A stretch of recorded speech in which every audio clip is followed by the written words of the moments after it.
সুপ্রিয় দর্শক, স্বাগত নাগরিকের নিয়মিত আয়োজন ডিসকাশনে। ইসলামী ব্যাংক বাংলাদেশ পিএলসি নিবেদিত এই অনুষ্ঠানে আমরা ব্যবসা বাণিজ্য নিয়ে আলাপ করি, আর আপনাদের সঙ্গে আছি আমি সাইদ আরমান। প্রিয় দর্শক, স্থানীয় এবং বৈশ্বিক সংকট মোকাবেলা করতে হচ্ছে দেশের পোশাক খাতকে।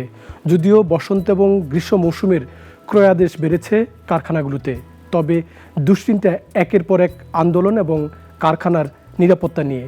টেকসই পোশাক খাতের জন্য উদ্যোক্তারা কি বলছেন তা নিয়েই আমরা আলাপ করব।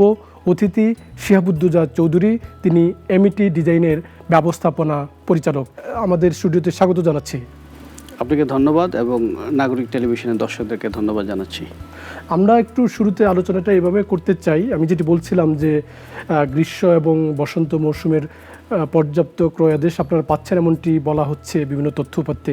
একটু আপনার মুখে শুনতে চাই যে আসলে প্রকৃত চিত্রটা কি, আপনাদের কারখানা কি এখন পুরোদমে চলছে কিনা? প্রকৃত তথ্য হলো যে আসলে আমরা যেই তথ্য উপাত্তর ভিত্তিতে কথা বলি সেগুলার কোনো যুক্তিযুক্ত কোনো বেজ আমি খুঁজে পাচ্ছি না, কারণ যেই পরিমাণ অর্ডার আসার কথা সেই পরিমাণ অর্ডার এই মুহূর্তে বাংলাদেশে নাই। বেসিক্যালি ফ্যাক্টরি কমে যাওয়ার কারণে এবং আপনি অনেকগুলো ফ্যাক্টরি আমাদের ফিনান্সিয়াল ক্রাইসিসে পড়েছে এবং যেগুলো ব্যাক টু ব্যাক এলসি করতে পারছে না, ব্যাংকিং সমস্যায় পড়েছে, যার জন্য ওই ফ্যাক্টরিগুলো যেহেতু ব্যাক টু ব্যাক করতে পারছে না এবং ব্যাংকিং সুবিধা পাচ্ছে না, সেই জন্য এই অর্ডারগুলো বেসিক্যালি এই অল্প অর্ডারগুলো ওভারফ্লো করতেছে। তাতে মনে হচ্ছে যে অনেক অর্ডার আসে। তো বেসিক্যালি একদম যদি আমরা বর্তমান যে প্রকৃত অবস্থা যদি আমরা যাচাই বাছাই করি, তাহলে কিন্তু বেসিক্যালি ওরকম অর্ডার বাংলাদেশে নাই এই মুহূর্তে। মানে আপনি কি বলছিলেন যে রাজনৈতিক পট পরিবর্তনের পরে যে সংকট, তার মধ্যে ব্যাংকিং খাতের সংকট, এসব মিলিয়ে অনেক কারখানা তো উৎপাদনে নাই, সেটি সত্য। তাহলে ওই কারখানার যে ক্রয়াদেশগুলো সেগুলো তো অন্য কারখানায় স্থানান্তরিত হওয়ার কথা। এটা বিশেষ করে এই স্পেসিফিক ঘটনাটা হলো আশুলিয়া সাভার কেন্দ্রিক, আপনি যেটা বলতে চাচ্ছেন। আশুলিয়া সাভারের যে অর্ডারগুলো, যেগুলো তারা 1 মাস এবং 1 মাসেরও বেশি সময় ধরে উৎপাদন করতে পারে নাই, সেই অর্ডারগুলো কিন্তু তারা সাবকন্ট্রাক্ট করাচ্ছে বিভিন্ন সাবকন্ট্রাক্ট ফ্যাক্টরিগুলোতে। যেই ফ্যাক্টরিগুলো basically back to back LC করতে পারে না, সেই ফ্যাক্টরিগুলোতে তারা সাবকন্ট্রাক্ট করাচ্ছে এবং কিছু নিয়মিত ফ্যাক্টরি ওই সাবকন্ট্রাক্টগুলো করে দিচ্ছে এবং কিছু অর্ডার আবার চিটংয়ের দিকে সাবকন্ট্রাক্ট করাচ্ছে। তো এই যে টোটাল সিচুয়েশনটা, এটাতে অনেকে মনে করছে যে অর্ডার আসছে, আসলে কিন্তু বেসিক্যালি অর্ডার আসে নাই। সেগুলো যে ব্যাকলটটাকে আমরা স্টিচ করতেছি এবং যেই ফ্যাক্টরিগুলো ব্যাংকিং অসুবিধার জন্য নিজেরা পণ্য আমদানি করতে পারছে না এবং ডাইরেক্ট অর্ডার করতে পারছে না, সেই ফ্যাক্টরিগুলো বিজি হয়েছে এগুলার কারণে। ব্যাংকিং অসুবিধা বলতে আসলে আপনি বারবার গুরুত্ব দিচ্ছেন, কি অসুবিধার কথা একটু ইঙ্গিত করছেন? ব্যাংকিং আমাদের বেসিক্যালি আমাদের কোভিডের কনসিকুয়েন্সের পরে আমাদের শুরু হলো আপনার এই যে যুদ্ধের অবস্থা এবং এই যে আমাদের দেশ থেকে যে পণ্য পরিবহনে এখন যে বেশি সময় লাগছে, এগুলো একটা বিষয়। তারপরে আমাদের যে প্রণোদনা কমিয়ে দিয়েছে সরকার এলডিসি আপনার গ্র্যাজুয়েশনের কারণে, এগুলো একটা ইস্যু। তারপরে যে আমাদের আপনি জানেন যে আমাদের গ্যাসের মূল্য অলমোস্ট 300 টাইমস বাড়ছে, বিদ্যুতের মূল্য বেড়েছে, তারপরে ব্যাংক ইন্টারেস্ট বেড়েছে, এগুলো সব কিছু মিলিয়ে কিন্তু একটা নাবিশ্বাস অবস্থা ইন্ডাস্ট্রির। তার মানে আমি যেটি বলবার চেষ্টা করছি যে পুরোদমে কারখানাগুলো চলছে সেটি সত্য নয় এমন। পুরোদমে কারখানাগুলো চলছে হলো অন্য ফ্যাক্টরির কাজগুলো এখানে সাবকন্ট্রাক্টিং হচ্ছে। আর এটা যেহেতু একটা সিজন, আমাদের সিজনে তো কিছু অর্ডার থাকে, কিছু সংখ্যক ফ্যাক্টরি যেহেতু বন্ধ, সেই বন্ধ ফ্যাক্টরিগুলোর যে অর্ডারগুলো নর্মালি ওই ফ্যাক্টরিগুলো থাকার কথা ছিল, সেই ফ্যাক্টরিগুলো এই যেগুলো চালু ফ্যাক্টরি এগুলোর মধ্যেই ঘুরপাক খাচ্ছে বেসিক্যালি। একটু বলবেন যে একটু দরদাম নিয়ে, বৈশ্বিক ক্রেতা যারা আছে তাদের সঙ্গে দরদাম নিয়ে সবসময় আপনাদের একটা ভিন্ন মত থাকে।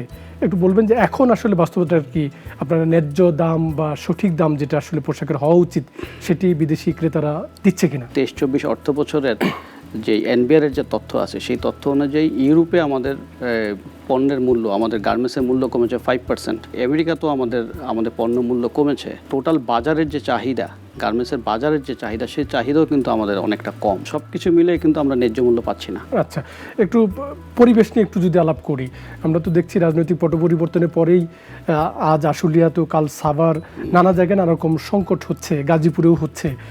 এখন সার্বিকভাবে কারখানাগুলো নিরাপত্তা নিয়ে আপনারা কি উদ্বিগ্ন কি না?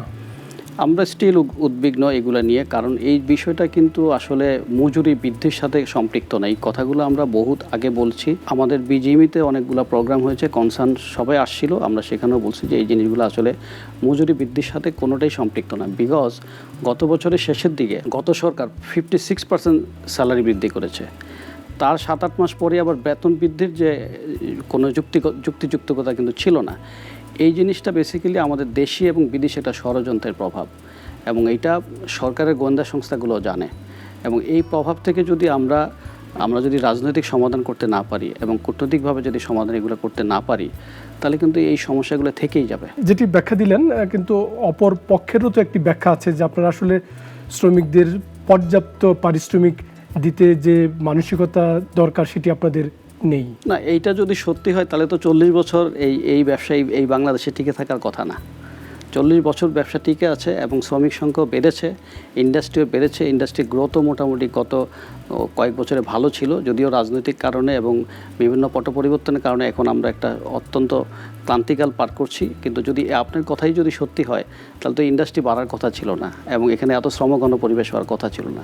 শ্রমিকরা নিশ্চয়ই ন্যায্য মূল্য পাচ্ছে, শ্রমিকরা তাদের যে প্রাপ্য সেটা সঠিকভাবে পাচ্ছে। এবং আপনি অন্যান্য ইন্ডাস্ট্রির সাথে কম্পেয়ার করে দেখেন, গার্মেন্টস ইন্ডাস্ট্রিগুলোতে সরকারি সমস্ত নিয়মকানুন মেনেই কিন্তু আমরা তাদেরকে বেতন ভাতা দিয়ে প্রদান করছি।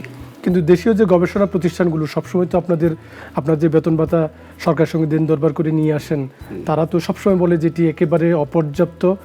এই মুহূর্তে মূল্যস্ফীতি বিবেচনা করলে একজন শ্রমিকের যে জীবনযাত্রার যে ব্যয় সেটি আসলে কোনোভাবেই সমর্থন করে না। শোনেন, গত কয়েকদিন আগে যে 9% আবার ইনক্রিমেন্ট হলো, সেটা কিন্তু সরকারের সমস্ত পক্ষীয় সব পক্ষীয় লোকদের সমন্বয়ে কিন্তু এটা করা হয়েছে এবং সেখানে কিন্তু অন্যান্য কনসার্ন সবাই ছিল।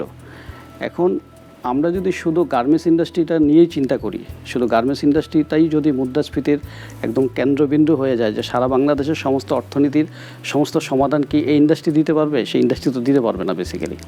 তো শ্রমিকদের যে মজুরির যে স্ট্যাটাস, শ্রমিকদের মজুরির যেই অবস্থান, সেটা আসলে সার্বিকভাবে হওয়া উচিত। বাংলাদেশের সমস্ত সেক্টরের সমস্ত শ্রমিকদের জন্যই কিন্তু একটা স্ট্যান্ডার্ড হওয়া উচিত। সেটা শুধু গার্মেন্টস ইন্ডাস্ট্রির জন্য আলাদা হওয়া মোটেই উচিত না। কিন্তু গার্মেন্টস ইন্ডাস্ট্রি কিন্তু সরকারের সমস্ত সিদ্ধান্ত এবং কনসার্ন যত অথরিটি আছে, ইনক্লুডিং বিজিএমই, বিকেএমই এবং যারা আছে সবাই মিলে যে সিদ্ধান্ত নেয়, সেই সিদ্ধান্ত কিন্তু বারবার কিন্তু বিজিএমই মেনে আসছে এবং সেটা কিন্তু আমরা ইমপ্লিমেন্ট করছি। না, আপনারা রপ্তানি আয়ের তো বড় অংশ আপনারা নিয়ে আসেন, কর্মসংস্থানের কথা বলছিলেন, আবার এটিও সত্য যে এই সমস্ত কারণে আপনারা সরকারকে নিয়ন্ত্রণ করেন। তাহলে এই বেতন ভাতার এই দায়টা আপনারা কেন কাঁধে নিতে চান না? এই বেতন ভাতার প্রসঙ্গ আসলে কেন তখন অন্য খাতগুলোর প্রসঙ্গ টেনে নিয়ে আসেন? না, সেটা তো একটা যৌক্তিক কারণ বাংলাদেশের সবাই তো বাংলাদেশেরই মানুষ। গার্মেন্টস শ্রমিকরা যেমন বাংলাদেশের মানুষ, বাংলাদেশের নাগরিক, অন্যান্য শ্রমিকরা বাংলাদেশের নাগরিক এবং বাংলাদেশের শ্রমিক। আমরা চাচ্ছি যে বাংলাদেশে একটা একদম ইউনিফর্ম একটা শ্রম আইন থাকুক, একটা ইউনিফর্ম একটা মজুরি থাকুক, যাতে সব সেক্টরের মানুষরা যাতে সমানভাবে পায়। আমরা একটু রপ্তানি প্রসঙ্গে যদি একটু বলি যে আমাদের রপ্তানি আয়ের একক দেশ হিসেবে তো যুক্তরাষ্ট্র সবচেয়ে বড় গন্তব্য। এখন আমরা দেখছি যে ডোনাল্ড ট্রাম্প আবার ক্ষমতায় আসলো, তিনি তো একটু চীনের পণ্যের ব্যাপারে একটু বাড়তি শুল্কের কথা তার নির্বাচনী প্রচারণায় জানিয়েছিলেন। আপনারা কি এটা নিয়ে একটু আশাবাদী হতে পারেন যে আপনাদের ক্রয়াদেশ একটু বাড়বে যুক্তরাষ্ট্র থেকে? জি, আমরা এই মুহূর্তে আশাবাদী, কিন্তু দেখা যাক উনি ক্ষমতায় বসার পরে মানে এটা মোড় কোন দিকে যায়। কারণ আমাদের যে এই প্রতিযোগী যে দেশগুলো আছে তারা তো আপনার কূটনৈতিকভাবে অনেক শক্তিশালী আমাদের থেকে। আমাদের এখানে কূটনৈতিক তৎপরতা চালাতে হবে যাতে এই অর্ডারগুলো আমাদের দেশে আসে এবং আমরা যাতে সেইভাবে এটাকে ম্যানেজ করতে পারি। রিপাবলিকানদের সাথে ডক্টর ইউনূসের একটু দূরত্বের কথা নানাভাবে শোনা যায়, কিন্তু তারপরে তো ডক্টর ইউনূসের একটি আন্তর্জাতিক গ্রহণযোগ্যতা আছে। আপনারা কি আশা করছেন যে ওনার এই সময়কালে যুক্তরাষ্ট্রের বাজারে বাংলাদেশ জিএসপি সুবিধা পাবে? আমরা আশা করতে পারি, কিন্তু যুক্তরাষ্ট্রের বৈদেশিক যে নীতি সেটা তো একই ধরনের থাকে, আপনি জানেন। যুক্তরাষ্ট্ররা যেই সরকারি আসুক আর যেই সরকারি চলে যাক, তাদের যে বৈদেশিক যে নীতি, সেই নীতি থেকে তো তারা সরে না। তারা তাদের দেশের স্বার্থ সংশ্লিষ্ট দেশের স্বার্থ ঠিক রেখেই পরে অন্য দেশের কথা চিন্তা করে। আপনি শুরুতে বলছিলেন যে আমরা তো এলডিসি গ্রাজুয়েশনে যাব, প্রণোদনা কমছে পোশাক খাতের উপরে, তো এটি তো অপরিহার্য। আপনারা কেন প্রস্তুতি নিচ্ছেন না যে এই প্রণোদনা কমবে, আপনাদের নিজেদের চলতে হবে? এই প্রস্তুতির ঘাটতি কেন পোশাক খাতের উদ্যোক্তা? যেটা বলছেন অপরিহার্য, এটা অপরিহার্য ছিল না। কারণ এই যে এলডিসি গ্র্যাজুয়েশনের যে সিদ্ধান্ত, এটা বেসিক্যালি একদম রাজনৈতিক এবং একটা ইমোশনাল সিদ্ধান্ত ছিল গত সরকারের। এই সিদ্ধান্তটা এখন আমাদের উপর চেপে বসছে। আমরা কোনোভাবেই এটার জন্য প্রস্তুত ছিল না এবং এই বাংলাদেশের শিল্প, বাংলাদেশের অর্থনীতি এই এলডিসি গ্র্যাজুয়েশনের উত্তরণের জন্য প্রস্তুত নাই। আপনার মাধ্যমে এবং সরকারকেও আমরা বলেছি এটা পিছানোর জন্য, এটা না পিছালে আমরা যে প্রতিযোগিতা ফেস করার জন্য যে প্রস্তুতি, সেই প্রস্তুতি আমাদের এখনো বেসিক্যালি তৈরি হয় নাই। মানে আপনি কি এরকম বলতে চাচ্ছেন যে আমরা এলডিসি গ্রাজুয়েশন করে আমরা কোনো ফাঁদে পড়লাম? এলডিসি গ্র্যাজুয়েশন করে বেসিক্যালি আমাদের জন্য এটা সঠিক সিদ্ধান্ত না, কারণ আপনার অর্থনৈতিক অবস্থা দেখতে হবে। আমাদের অর্থনীতি কিন্তু এখন খুবই বাজে অবস্থায় আছে। আমাদের ব্যাংক খাতগুলো সুড়ঙ্গ, এখান থেকে লক্ষ লক্ষ হাজার হাজার কোটি টাকা পাচার হয়ে গেছে। 2,85,000 কোটি টাকা আপনার কুঋণ। যেই দেশের অর্থনীতি এখন আপনার ব্যাংকিং খাত, সমস্ত খাত, মুদ্রাস্ফীতি, সমস্ত কিছু চিন্তা করলে সমস্ত সূচকই আপনার মাইনাস। তো সেখানে আপনি এলডিসি গ্র্যাজুয়েশনের চিন্তা কিভাবে করেন? আপনি মন্দঋণের কথা বললেন যে প্রায় 3.5 লাখ কোটি টাকা মন্দঋণ।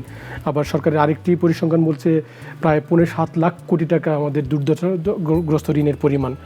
তো এটি সত্য, কিন্তু এই যে কুঋণ আবার অর্থ পাচারের কথা বললেন, দেশের যে বিনিয়োগ তার তো 40% পোশাক খাতেই আছে ব্যাংকগুলোর। তো এই ফাঁদটা তো, এই সংকটটা তো পোশাক খাতের উদ্যোক্তারাই তৈরি করছে। না, এটা মোটেই সঠিক না। কারণ আপনি দেখেন পোশাক খাতেই কিন্তু বাংলাদেশের এই অর্থনীতির মেরুদণ্ড। এটা কিছুক্ষণ আগেও আপনি বললেন যে বাংলাদেশের যে রপ্তানির বাস্কেট, সেই বাস্কেটে যদি $100 থাকে, $80 বা তার থেকে $82 কিন্তু পোশাক মালিকদের আয় করা টাকা। এখন পোশাক মালিকদের এই অর্থনীতির মেরুদণ্ড যেহেতু তারা যেহেতু এই টোটাল রপ্তানির 80% তারাই আপনাকে ইনকাম করে দিচ্ছে, তো তাদের ঋণের পরিমাণ তো বেশি থাকবে। আর আমাদের ঋণটা কিন্তু বেসিক্যালি কন্টিনজেন্সি লাইবিলিটি। আমাদের লাইবিলিটিগুলো কিন্তু আপনার কোনো ডিরেক্ট লাইবিলিটি না, আমাদের লাইবিলিটিগুলো কিন্তু রিভলভিং এবং কন্টিনজেন্সি।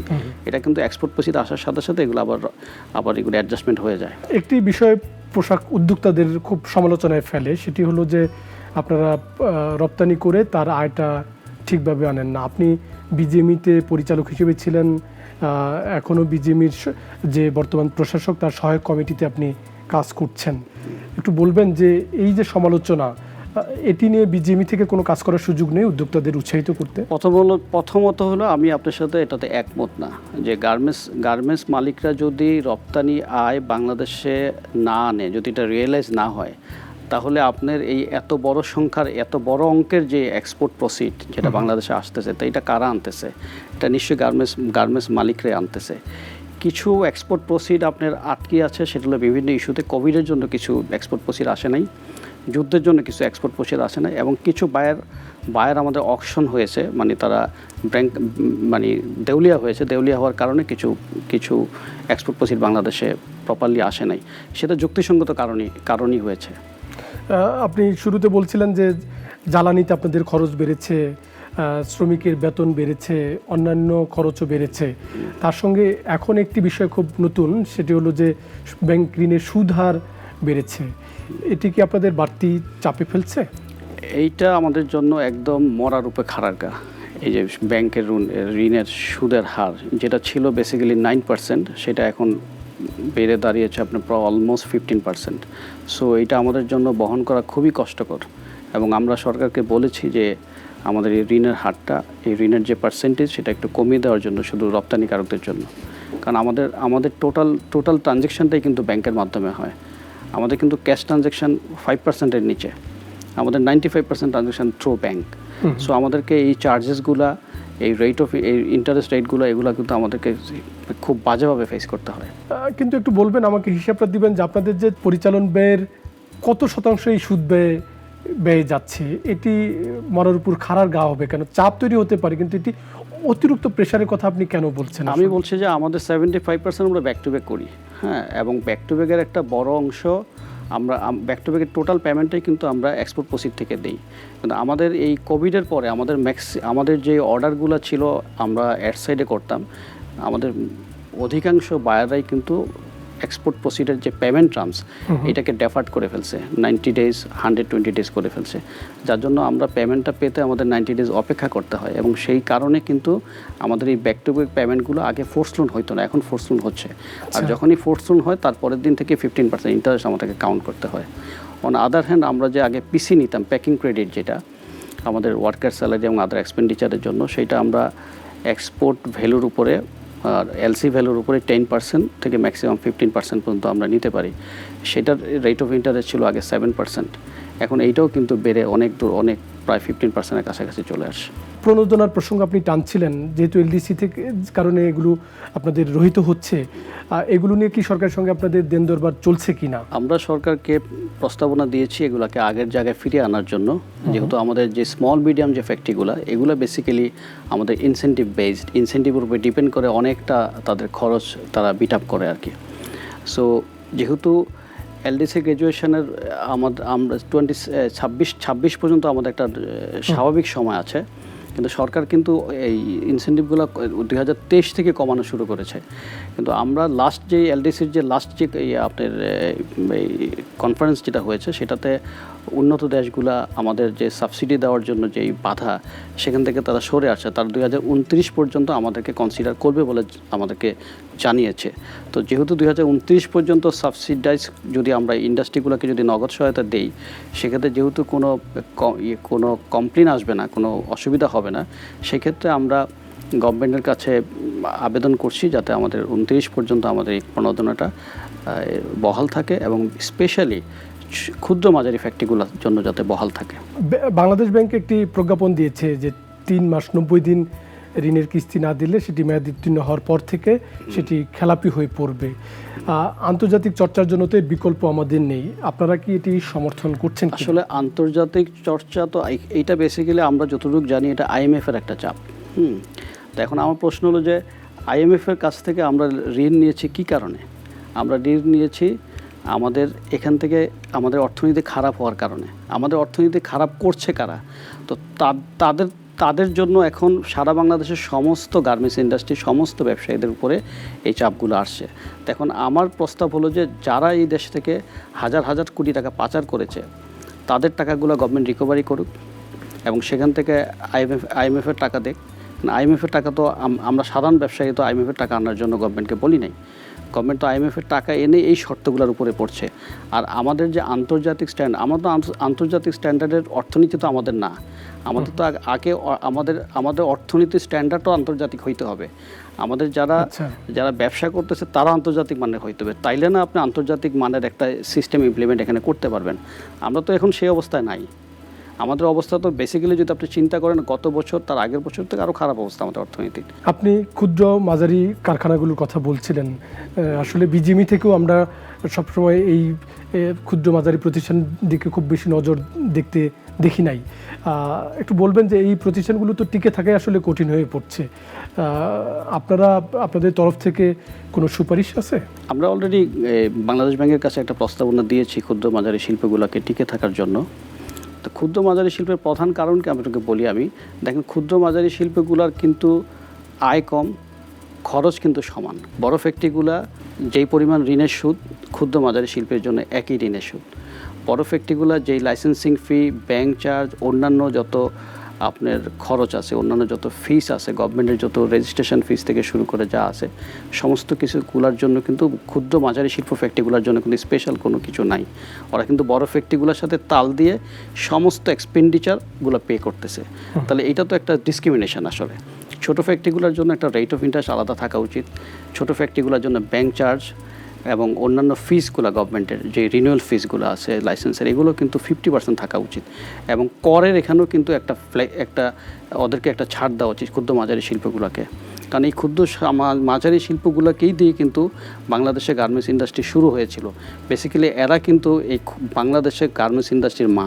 একটু যেটি খুব আলোচনা হয় কিন্তু কোনো চূড়ান্ত কোনো ফল পাওয়া যায় না, সেটা হলো এক্সিট পলিসি। পোশাক খাতের উদ্যোক্তাদের প্রতিকূল পরিবেশের কারণে যে কেউ রুগ্ন হতে পারেন, কিন্তু তিনি এই ব্যবসা থেকে বেরিয়ে যাবেন কিভাবে, সেটি তার কোনো প্রক্রিয়া নেই। এটি নিয়ে সরকারের সঙ্গে আপনাদের কোনো আলোচনা হচ্ছে কিনা, বা আপনি উদ্যোক্তা হিসেবে এখানে আসলে কি করা উচিত, কি পরামর্শ? এক্সিট পলিসি নিয়ে আসলে আমরা অনেক দিন ধরে মানে বিজেপির পক্ষ থেকে আলোচনা করছিলাম সরকারের সাথে, কিন্তু এক্সিট পলিসিটা একটা অনেক বড় ইস্যু। এটা বাংলাদেশের কনসার্ন প্রত্যেকটা মন্ত্রণালয়কে মিলে, এখানে আইন মন্ত্রণালয় আছে, শিল্প আছে, বাণিজ্য আছে, শ্রমও আছে, সবাইকে মিলে একটা অর্থ মন্ত্রণালয় সম্পৃক্ত আছে। এদেরকে সবাইকে মিলে কিন্তু একটা ব্যাপক হারে, যেটা আপনার এই ব্যাংকাপসি আইন যেটা আর কি, চ্যাপ্টার 11 যেটা, সেটাকে নিয়ে কাজ করার জন্য আমরা প্রস্তাব দিয়েছি অনেক আগে। কিন্তু এটা নিয়ে গভর্নমেন্ট, আমরা গত মাসে গভর্নর সাহেবের সাথে মিটিং করেছি, উনি বলছে যেটা নিয়ে কাজ হচ্ছে।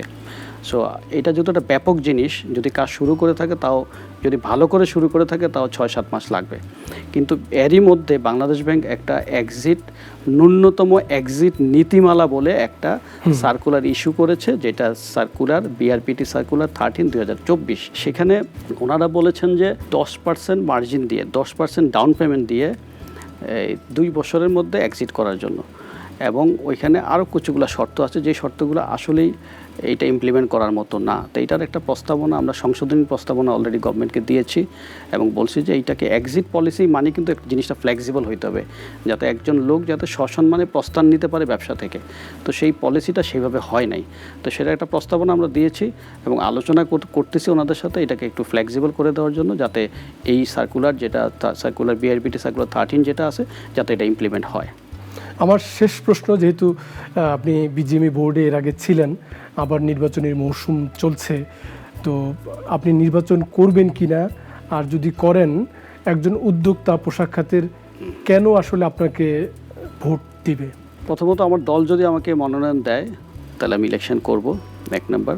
আর নাম্বার 2 হলো যে আমি যেহেতু দীর্ঘদিন বিজিএমইতে ইনসেনটিভ, ব্যাংক এবং ক্ষুদ্র মাঝারি শিল্প নিয়ে কাজ করছি, আমি আশা করি আমি যখন বোর্ডে ছিলাম তখন অনেকগুলো পলিসি আমি ক্ষুদ্র মাঝারি শিল্পের জন্য পরিবর্তন করে এনেছিলাম, এবং এখনও যেহেতু আমি সহায়ক কমিটিতে আছি, এখন আমি ব্যাংকিং নিয়ে এবং কিছু ক্ষুদ্র মাঝারি শিল্পের কিছু জটিল বিষয় নিয়ে আমি কাজ করছি। আমি যদি এগুলো করে দিতে পারি এবং এগুলো যদি সাকসেসফুলি ওদের হাত পর্যন্ত পৌঁছে দিতে পারি নীতি সহায়তাগুলো, আশা করি মালিকরা আমাকে ভোট দেবে। আপনাকে অনেক কৃতজ্ঞতা আমাদেরকে সময় দেওয়ার জন্য। আপনাকে ধন্যবাদ। প্রিয় দর্শক, আমরা এতক্ষণ পোশাক খাত নিয়ে কথা বললাম। আমাদের দেশে পোশাক খাতের বয়স 45 বছর। তবে উদ্যোক্তা যেটি বললেন যে এখনও কিন্তু ক্ষুদ্র এবং মাঝারি কারখানাগুলো টিকে থাকা তাদের জন্য কঠিন হয়ে পড়েছে।